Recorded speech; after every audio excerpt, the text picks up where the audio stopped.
They didn't stop me because I ran. They didn't stop me because I looked nervous. They stopped me because I was there alone, 17 headphones in mind somewhere else, and yeah, that mattered more than anything I did or didn't do. One second I was thinking about my math test, the next second a boot hit my shoulder and I was staring at concrete phones already out, a voice above me saying, "Don't move, boy," like it was the most natural thing in the world. And that's how it started, not with sirens or some big chase, just a quiet decision someone else made about who I was allowed to be that day. I remember the sound first, the scrape of my palms on the sidewalk, the way my backpack slid off like it wanted to get away from me. And then the crowd noise, that low hum people make when they think they're watching something official, something they don't need to question. The officer didn't yell much. That's the part people don't always understand. He didn't need to. He spoke calm, casual, like he'd done this 1,000 times, like I was already guilty, and we were just acting out the steps. He pulled my honor roll certificate out of my bag and held it up, laughed a little, then dropped it on the ground like it was trash. Then he found my college letter, stepped on it, ground his heel in, and said something about drug dealers dreaming big. Yeah, that happened. I wanted to explain, wanted to say I'd just come from SAT prep, wanted to say my mom was on her way, wanted to say none of this made sense, but every time I opened my mouth, he shut it down, told me to stay quiet, told me I didn't get to talk right now.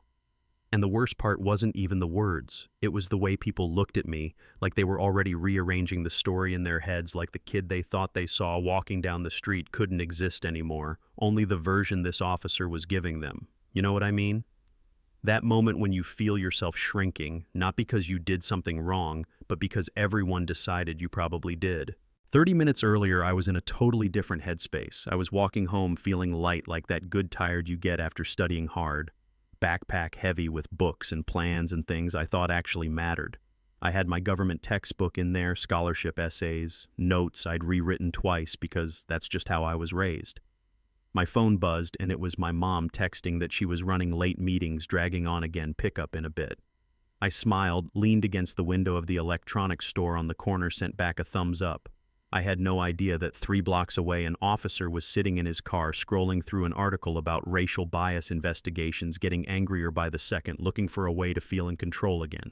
When he saw me, I didn't know it, but something flipped in him. Maybe it was the backpack, maybe it was the way I walked, maybe it was just the fact that I looked like I had somewhere to go. He told his partner I looked suspicious, and his partner even said he's just walking, but that didn't matter. The car pulled over, the window came down, and suddenly my day belonged to someone else. He ordered me over like it was nothing, like I was already part of the scenery. I took my earbuds out, said yes, sir, because that's what my mom taught me, that politeness might keep things from escalating. I told him my name, told him where I was coming from, told him my mom was picking me up soon.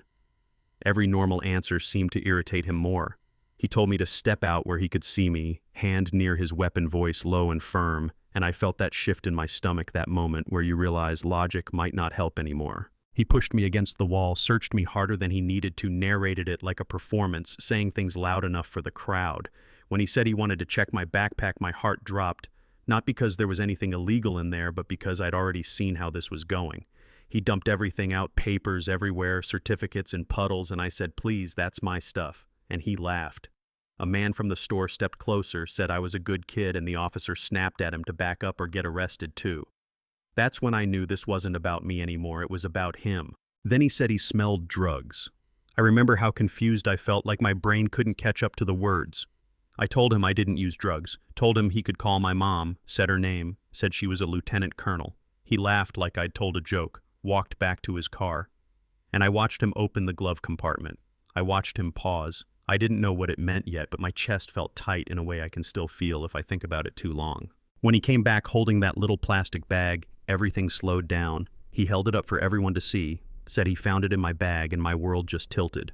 I said it wasn't mine, that I'd never seen it before, and he told me to save it for the judge while he cuffed me. The crowd shifted. Right? Then you could feel it, like some people were relieved.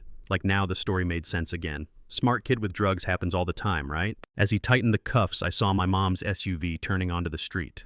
Dark official moving fast. He didn't notice. He was too busy giving a speech about how kids like me fool people. And then everything changed. The SUV stopped behind the patrol car and the street went quiet in a way I've never heard before. My mom stepped out in full uniform posture, straight, calm, not rushing, not yelling. She walked right up to the car, looked at me through the window, asked if I was hurt. I told her he planted it. She nodded once, then turned to the officer and told him to release her son. Just like that. He tried to posture, said it was an active investigation, said her rank didn't matter. She said he was right that her rank didn't matter, but federal law did. A man from the store showed her the video, the one where you could clearly see the officer take the bag from his own car. She watched it without changing her expression, then looked at him and said he'd just ended his career. Backup arrived. A captain took one look at the scene at my mom's uniform at the video and arrested him on the spot. The cuffs came off me, and I stumbled straight into my mom's arms. I don't even remember what she said, just that I could finally breathe again. Months later, that officer stood in court and I stood on a graduation stage. Charges stuck. The truth spread. But here's the thing, and this is where people start arguing. Some people say, justice only happened because my mom showed up in uniform. Some say without cameras, none of it would have mattered. Some say the crowd turning made the difference. Maybe it was all of it. Maybe it shouldn't take any of it. So here's what I want to know, and yeah, I really want to know. If you were standing there that day, would you have recorded? Would you have spoken up? Or would you have told yourself it wasn't your place? Drop your thoughts in the comments. Disagree with me. If you want, share a story.